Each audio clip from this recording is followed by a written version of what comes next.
In this guide, I'm going to show you guys how to view your receipt on the McDonald's app. Let's get started. First, launch your McDonald's app. Make sure you have already logged into your account. Now head over to the orders page. From the list of your past orders, select the order you want to review.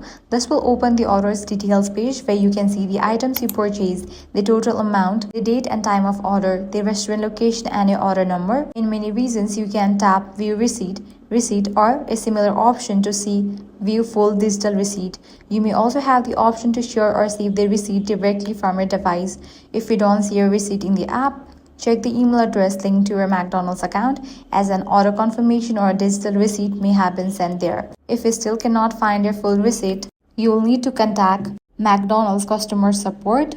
Have the order number, purchase date, and payment information ready to help them locate your transaction, and that's it. That's how you can easily view your receipt on McDonald's app. If this guide helped you out, do not forget to like, share, and subscribe.